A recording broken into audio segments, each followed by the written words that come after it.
On today's episode of Locked On Avalanche, the Four Nations tournament is almost here, which means we have a couple weeks off. So it's mid-season grade time, Kyle. Let's start it alphabetically. New episode of Locked On Avalanche coming at you.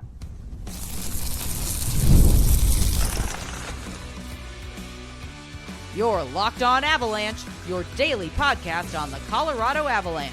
Part of the Locked On Podcast Network. Your team every day.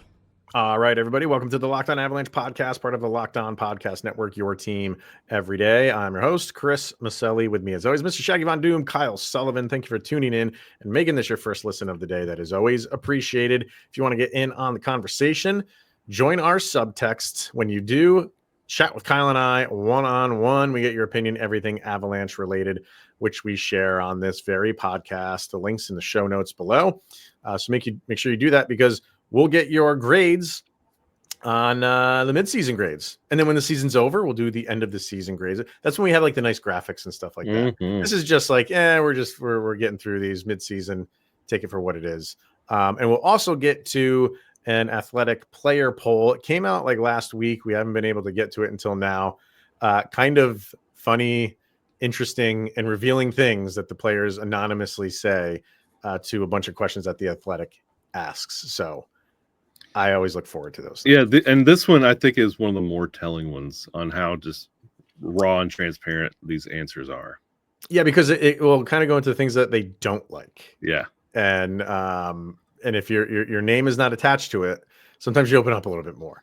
Yeah. So we'll get to that in a moment, but we are going to start with midseason grades. And like we do at the end of the season, in the off season, we go through these alphabetically. When that happens, we do it like one guy. We dedicate more time to one guy for this, because it is midseason. We'll kind of get through them a little bit quicker. So the plan is to do 3 every episode. And like I said, alphabetically, which today will be Mackenzie Blackwood, Ross Colton, and Calvin De Haan as your 3 guys.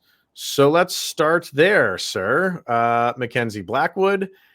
I'm interested to see where you are with him. I'm interested to see where you are with all these guys. But he's kind of like a savior so far for this season. So what do you got for Mackenzie Blackwood? If I had to throw out a grade, this is just a midterm for all these players. Mm-hmm. Besides Nathan McKinnon, Mackenzie Blackwood is an A+. Mm-hmm. Like, he is the reason the Avalanche are in the position they are right now, where they feel like they're back in the picture just a little bit, especially how they ended the year. Just the breath of fresh air he provides the net. He is an A+, and it is going to be hard pressed to tell me otherwise. I always, when I'm doing these grades, it's like, okay, what's the line you want to walk between what the raw stats are, and how he just passes the eye test, or anybody I'm talking about now. Like, what's the eye test look like? What's the effort like? You want to get too hung up on stats or whatever the case may be. But for him, while he's had a couple of rough games, but I think for him, he's an A+ all day because of what he gave you coming over, and what you had before him was just, we don't need to go over it again, because it just brings up bad memories. Very bad. So and what he has given you since he came over here is, you've forgotten about that. And sure, while there's been a couple games that he's let up more goals than you would like, that's true for any goalie in the league. But for him, you just feel more confident in net now. And that's all thanks. And his numbers are good. I'm not trying to take away the numbers that he's not putting up good numbers. He is, but he's coming up with timely saves, key saves when they need it. And he has that question mark about Avalanche goalies. He's taken it away. And because of that, he is more than deserving of an A+ for me. Absolutely. Yeah, he honestly keeps the Avalanche in games where they don't need to be. Yeah, I mean, we said that before. You need a goalie that when the guys in front of you are not playing your best, he can be, and keeps you in those games, and you have a puncher's chance of winning that game. Might not always do it, but you're rarely out of any games anymore, because he'll keep it where it needs to be. So He's been great. He's been great. We got any more to say on him or not? Oh no, what else can you say? There's not a single negative. He is an A+ and sets the bar. He's been great. Let's move on to Ross Colton. It started off the season gangbusters, and then he got injured and missed a handful of games, and he has returned. And what do you think? This is well, I'll get to the subtext people at the end of all this, but give me your grade on Ross Colton so far. I'll give him a flat B, and that is falling. Like it's falling. Incredible. Like you were throwing his name out there with Nathan MacKinnon, Mikko Rantanen, just because of his scoring surge. But you could tell me if he was hurt or not. I would have no idea. What's that? I haven't seen him forever. He's been invisible. Like, well, you know why? In his last 12 games, you know how many points he has? You can say it. Zero. And that's why, like, it's funny, like with teams, when teams start off hot to start a season and then maybe level off as the season goes, everybody always goes back to their start. Everybody always gets hung up on their start. And that's true with players as well. And we loved the Ross Colton start, and we needed it. There was times where he was on the top line because he was playing so well. But he had, like, he's one of those guys where I was just talking about how I kind of try to grade these. And I'll never question his effort out there. He's giving you 110%. And he's not there to be a top scorer, but he is a middle six / bottom six guy. So you want more at, and not only has he not scored in 12 games, he only has 3 assists on the season. Mm-hmm. So I think that start for him was a little bit of fool's gold, and how he's playing recently, I gotta give him like a C+. I can't put him in the B category right now, because if you just had some games mixed in these 12 that you haven't scored where you're getting a couple assists here or there, you're up in the B- B range. But he's struggled over the past month. And it's, I want to see him snap back. Maybe this break is coming at a good time for him. Well, when I brought up doing the midseason grades during this time, I also brought up the point of the danger zone. And I did know that it was his last 10. I didn't know it went all the way back to 12. Yeah. But this is one of those players that might be in that danger zone when moves come around, because you say Ross Colton, everybody remembers the Tampa Bay Lightning Ross Colton, and that might bring some value. And if you're wanting to add some pieces to your team, I mean, you were flirting with the idea before the season started. That start kind of quieted everything down, but unless things turn around greatly, it might be in the danger zone. After Mikko gets traded, I'll never say nobody is not in the danger zone. But I think Bednar loves him. I think the team loves him. I think they love his compete level. And how do you balance that? Like, how do you kind of say well, you're doing well over here. We might need you. You even Chris McFarland with this whole trading Mikko thing and we need to be deeper. I wonder if Ross Colton looked at that, and since that trade, he hasn't really done much. So you never know, man. You never know. I would hate it because he's one of my favorite players on the team, and I don't know. Again, I will never say nothing is off the table, but would it surprise me? Maybe it would, because I think they like him a lot, and I think how he plays is how they like their players to play.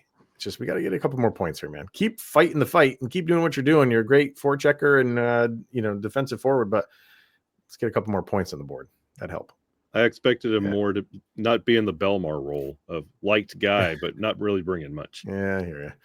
And the last one we'll get to is Calvin De Haan, a new guy that they got this off season. What do we got for him on the year? 40 games played, has not found the net yet. No goals, 7 assists, and a -8 on the year, averaging 3 seconds shy of 15 minutes of ice time. which is not bad. No, Not bad for him. What do you got for De Haan? I give Calvin a C+. Honestly, like, he doesn't hurt, he doesn't help. He does have those little bright flashes of, oh, that's some heads up veteran hockey. But that's about it. He's not really tilting the scales anytime.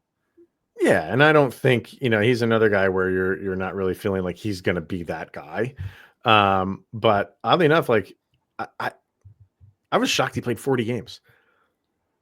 Yeah. Like, I didn't really feel like I know they've played where they got 57 games played so far this year. I was shocked it was that many, to be honest with you. So I'm just gonna give him a flat C. I don't have anything negative to say about him. I don't have anything spectacular to say about him either. So, and I'm okay with a guy, Calvin De Haan, your third defensive pairing, being a flat C. Yeah, I'm okay with that. And he's in a Band-Aid role. You're not expecting him to build up anything off of him next year. Like, you know what he's here for, and he knows what he's here for. Yeah. He's just a Band-Aid player. Our people over on subtext, we got Madam Battleaxe. She says Blackwood, solid A. Colton, she admits that she's biased because she thinks that he is amazing. So she's gonna give him a B+. And De Haan, she says I don't have much to say about him, but she would give him a B.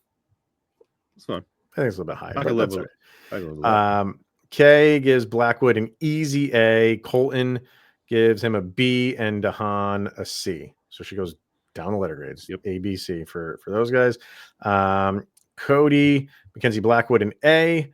Ross Colton a B+, and Calvin De Haan a C+. So we're kind of going in like nothing really out of the realm of craziness right now, but so this is Landon, new subtexter Landon here.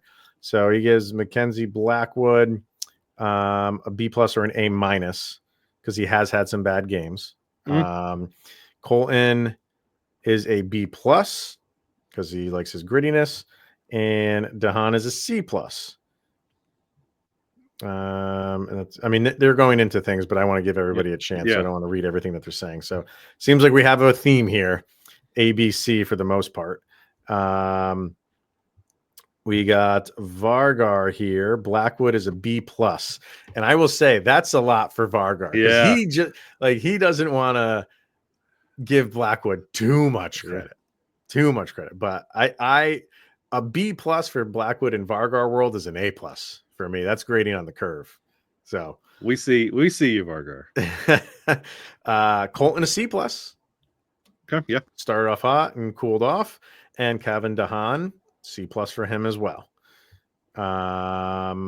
Brandon gives Mackenzie Blackwood an A-, Ross Colton a C+, and Calvin De Haan a straight C. Says could be better, could be worse, which is very true. Yeah, I would. There's not much you can say about De Haan. Coy, we got two more here. Coy says Blackwood an A-, Colton a B, De Haan a D to D+. Hasn't really been noticeable. Takes some bad penalties, is what he says. I'll give him that on the penalties. I graded him where I did because he does have those veteran moves that a lot of the Avs D-core do not do on the regular, which makes him stand out, but it amounts for nothing. It's just window dressing. Yeah. And then finally, Mark, Blackwood an A+, Colton an A- for Ross Colton. And he does, and actually for this one, Mark just gave the grades. He didn't even give like explanation why. That's one I would be curious to know why he gives him an A-. It's got to be because of that hot start, or he really likes him, like Madam Battleaxe says. Yeah, I can understand the grit factor, especially when so many of the players have like detached. It's nice to see that grit, but needs some points, bud. And then Calvin De Haan, he gives a C as well. So for the most part, I think everybody's kind of in line with what we are. You had just a couple outliers there. A- for Colton, D+ for Calvin De Haan. But overall, you're mainly A for Blackwood, B, high C for Colton, and usually right in the C range for De Haan. I don't think we can really argue with that. Yeah, we're a hive mind with the citizens of Subtextia. Absolutely. So, all right, let's hear from this athletic player poll. Some interesting stuff in there. Really interesting. We'll get to that next. All right, you just realized your business needed to hire someone yesterday, and how you can find amazing candidates fast is with Indeed. When it comes to hiring, Indeed is all you need. So stop struggling to get your job post seen on other sites. Indeed sponsored jobs put your post at the top of the page and helps you reach the right candidates faster. And right now, you can speed up your hiring process with a $75 sponsored job credit. Just go to Indeed.com/lockedon right now and support Locked On Avalanche by saying you heard about Indeed on this very podcast. So terms and conditions apply. And if you are hiring, Indeed is all you need. All right. Athletic player poll. They do, we're going to do another athletic poll. I think they did a fan poll as well, those are always kind of fun to get. Any poll that they do is kind of fun. The player poll, this is like the best and worst throughout the league. This one might be my favorite one. I think so. Like we were saying in the beginning, just because they can open, because it's anonymous, they can kind of open up and really get into things that they dislike. And boy, do they. So we'll start right at the top and we'll kind of go through these. The first one, if you have a no trade list, what's the first team on it? And just shy of 50%, basically 49%, said Winnipeg. Almost 19.5% said Buffalo. And then down from there, you have San Jose, Calgary, Ottawa, Anaheim. The New York Rangers are on there, and other teams make up just about 11%. The Colorado Avalanche are not on there at all. So that's nice that players are, would be willing to come in. Why would you not when you have players of their caliber? But hey, Winnipeg, I mean, that just seems to be like the place that nobody wants to go to, even though they have a good team. I think it's just the surrounding area where just people feel like there is nothing to do up there. Yeah, why would you? Like, fans don't even want to go to the game, so why would you want to go play the game up there? No, that's a no-brainer. I was surprised that Anaheim made the list. I feel like that's the most low, under the radar place to go play. Nobody cares. You're West Coast. Nobody's watching. Just go out there, have fun. Great California. Place. Yeah, it's true.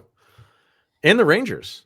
I mean, I could get the Rangers. I could get that. Why? That's an original 6 team. New York City, bright lights, big city. I mean, it's a low number. It's like 2.4%. But wow, what's number one on your list? If you had a no trade list, Winnipeg, Detroit, Minnesota, Carolina. No Vegas in there. Well, yeah, Blue Man Group are wrapping it up, so put Vegas up there. Oh, that's funny. All right. Which coach would you most like to play for other than your own? John Cooper at the top of this at 23.5%. You got Paul Maurice, and this is in order. Paul Maurice, Rod Brindamore, Craig Berube, Jim Montgomery, Pete DeBoer, John Tortorella is on here. 3.75%, but he's on here. Peter Laviolette, Martin St. Louis, Rick Tocchet, Spencer Carberry, Bruce Cassidy, Dean Evason, Gerard Gallant, and then there's other. You did not hear Jared Bednar's name on there. He is on the other receiving votes, but he is not on this main list here, which just continues to baffle me on how people kind of just taking him for granted, or they're just feeling like you could put anybody in there with that talent. And I don't buy that. No, I don't buy that at all. There was someone in here. So one player couldn't choose between Cooper, who was at number 1, and Colorado Avalanche coach Jared Bednar. And the quote was, "Their teams play such nice hockey. They play fast. If I were to turn on the TV, I would probably look at those two teams because they play beautiful hockey." Well, whoever that player is now my favorite player. Brad Marchand. No, except for him. No. But it doesn't surprise. Everybody loves Cooper. Yeah. Everybody loves Cooper, so it doesn't surprise me. Is there a coach outside of Bednar that you would want to play for? Paul Maurice, 1,000%. Yeah, I know. He seems like a fun guy. Yeah, I love him. Not Brindamore? No, absolutely not. I will take off my toenails with a Play-Doh knife. Well, this is the other flip side of that. Which coach would you least like to play for? And John Tortorella is at the top of that list, followed by Bruce Cassidy, Mike Babcock, who's not even coaching in the league right now, but he's on here somehow. Greg Cronin is in there. Lindy Ruff, Patrick Waugh. Yeah. Peter Laviolette, Mike Sullivan, which that one surprises me too. Alex Turnage surprises me too at Utah. There's some surprising. Tortorella does not surprise me in the least. But what did Cronin ever do to anybody? I don't know. That one's weird. I would easily say Rod the Bod and Patrick Waugh. I just love them. I love Patrick Waugh. Do not want to play for the man. Why is that? Oh my God. Have you not? Do you remember the wall? Well, but that's the funny thing about the wall is that was his one. Like that was the first game, and then after that, he was a saint. Like everybody saw that, and they were like, "Oh, here we go. Here's what the tenure of Patrick Waugh is going to be like in Colorado." And then after that, he didn't make a peep. He's kind of been that way. Like I'm sure he gets on guys in practice. That's where you need to. But like during games, he's reserved. He's calm. I don't want to play a game and go down a goal and then lose the goalie 8 minutes left in the third period. I mean, if it was not for Patrick Waugh, we would not be having these goalies getting pulled with 4 or 5 minutes, even 3 or 4 minutes. He kind of started that whole trend. So boy, I remember. I like the fact that he's he's a chance taker for sure. I'd love to play for him. Love it. What NHL team has the best facilities for opposing teams? Number 1, Detroit. Number 2 is Seattle, which all you hear about is Seattle's state of the art. Edmonton, Vegas, the Islanders, Utah, and Montreal is on there, believe it or not. But all of these arenas brand new. So with the exception of Montreal. So not surprising there that, when teams are building new facilities, they're making it nice for the opponents as well. Yeah, it's been a long. I've known about Edmonton, and I think that really started circulating around bubble hockey time. How nice their facilities were. So I wasn't surprised to see them sitting up there. Yeah, that arena is just massive. Yeah, just like when they have like the blimp floating around, and you see that thing, like, oh my god, that's huge. As far as the worst facilities, you might not like this one, Avalanche fans, and I'm going to keep you waiting. So we'll get to that right after this. Let's hear from FanDuel, because when the game tips off, the NBA action is just getting started, and there's no better place to get in on it than FanDuel, America's #1 sportsbook. And with FanDuel, you can place live bets throughout the game. So even if you miss the opening tip-off or want to bet on a fourth quarter comeback, you can stay in on the action. And if you're looking for a bigger payout, you can even combine your live bets into a same game parlay. And right now, new FanDuel customers can get $150 in bonus bets if your first $5 bet wins. Just visit FanDuel.com to join today. That's FanDuel.com for your shot at $150 in bonus bets. Make every moment more with FanDuel, the official sports betting partner of the NBA.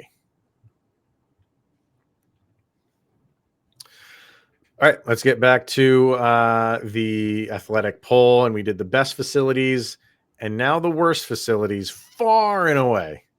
This might be the biggest discrepancy between 1 and 2.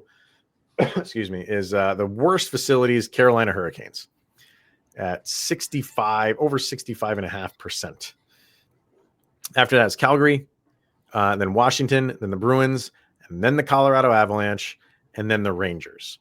So yes, the Capitals, Bruins, Avalanche, and Rangers all are at 1.9%. Pretty low. And the stuff that was said about the Carolina facilities are pretty funny.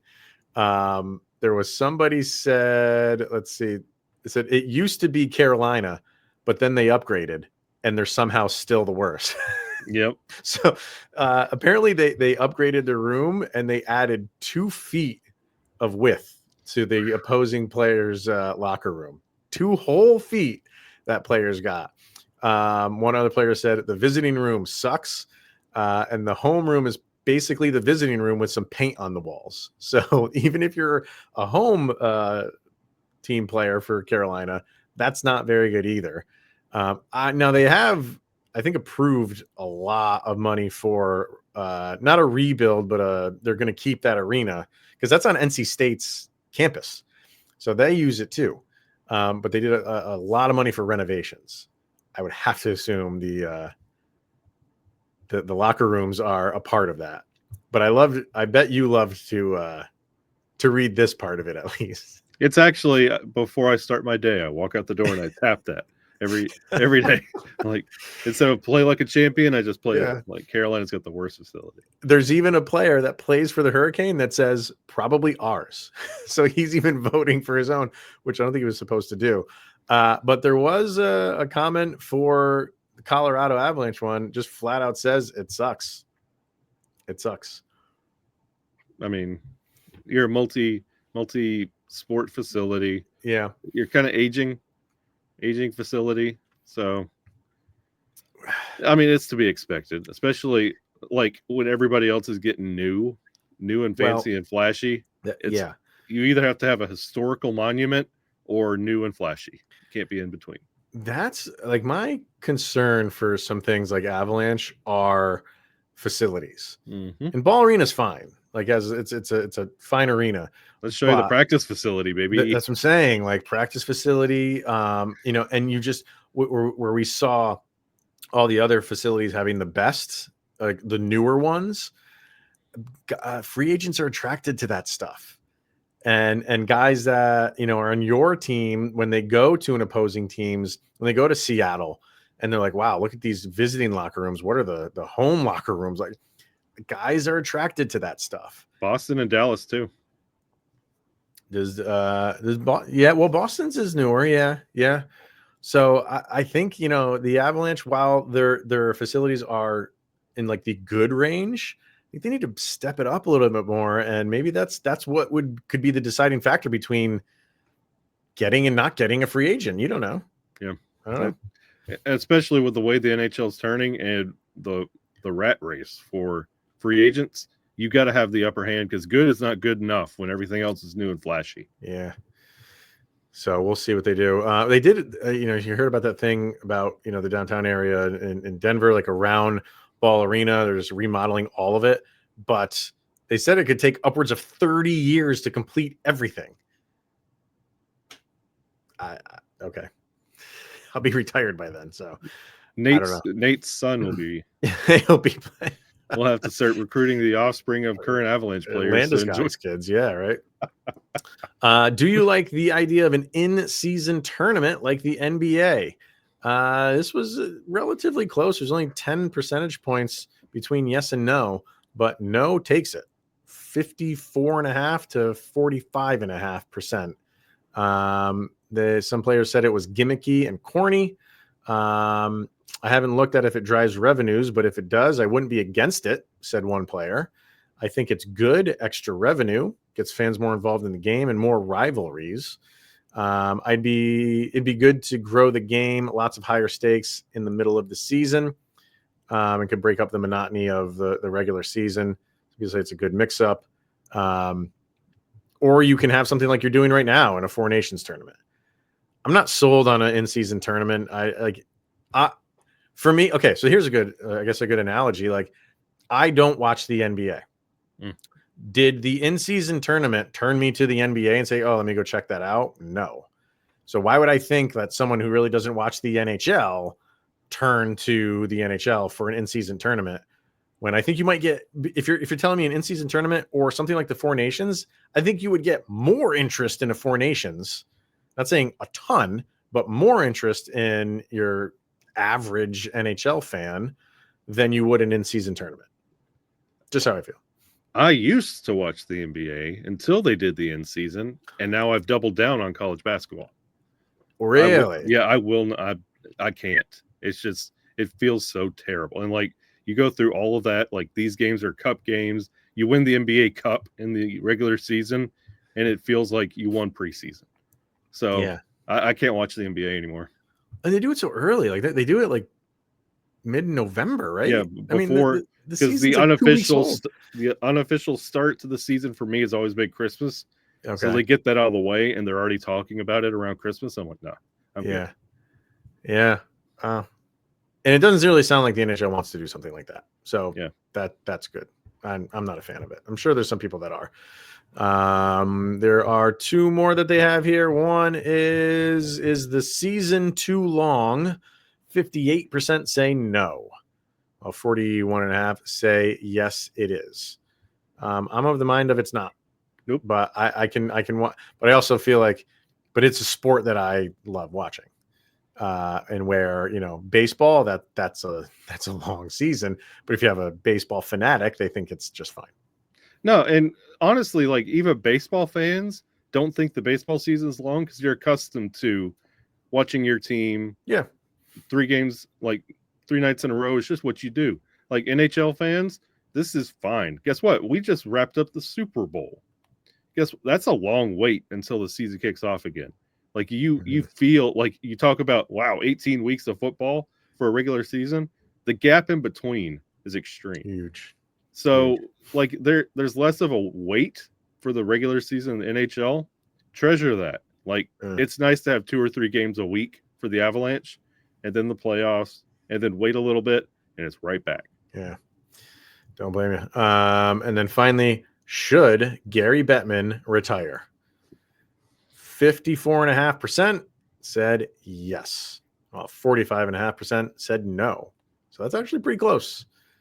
Not close. So believe it or not, Bettman has a lot of supporters around the league. And this poll was conducted before the league announced a skyrocketing salary cap. So that's I wonder if they did it again after announcing what the next 3 years of cap looks like, if that number goes up even a little bit more. I think he's done a good job with the league, keeps growing. We've had the least turmoil of most leagues, said one player, who must not have been paying attention in 94, 04, and 2012. That's what they said. I'm fine with him. But, you're going to have your turmoil stories in any sport. But I think they're right. As the 4 major sports, you get the least amount of turmoil in the NHL compared to, football, which is always happening. Basketball stuff and baseball things are always like NHL guys are relatively keeping to themselves. But it does seem like when there is a big story that breaks for the NHL, that's a turmoil story. It's huge. And they don't handle it well. They don't. That's the other thing. So, and I get we kind of all hate on Bettman. It's the fun thing to do. Yeah. But it scares me to death to know that somebody else is going to come in here when they're making the most money they've ever made. That absolutely terrifies me. It'll be, you got to get the right guy. We talked about that a couple weeks ago and how it kind of leaked that he was thinking about retiring in the next, 3 years or 5 years, something like that. I don't know what it was, but they talked about that. Like, we have to get the next guy right because the owners absolutely love what Bettman has done for the league. Clearly the majority of the players feel the same way. So yeah, you better get the right guy that is taking off where Bettman is leaving you and continue growing it, because if you don't, you'll get a shortened season in an in-season tournament. And no, it's going to be bad. So but that's it for the players poll. We're going to do 3 more players tomorrow, and I think it's the fan poll as well. And probably talk about some 4 nations too, because they're practicing, they're in their uniforms. It looks weird seeing, Cale Makar in a, just a black uniform. I know it's got the Canadian logo on it, but like just the colors that are not the Avalanche colors, it's just weird. But I'm looking forward to this thing. I think it's gonna be fun. Yeah, a really good recruiting tool for the old injury-laden Penguin. Hey, now they were talking, and they're going to talk a little bit more. I'm sure there's no tampering going. Tampering doesn't exist when 4 Nations is going on. This is not an NHL sanctioned event. No, that's just what I was told. So, all right, that is going to wrap it up for today. So, thank you for tuning in, making this your first listen of the day. Always appreciated. He is Mr. Shaggy Von Doom, Kyle Sullivan. I am Chris Maselli. This is the Locked On Avalanche podcast. We'll see you guys tomorrow. And you just made it through another 24 hours where Sidney Crosby is that much closer to being part of the Colorado Avalanche. We're almost there.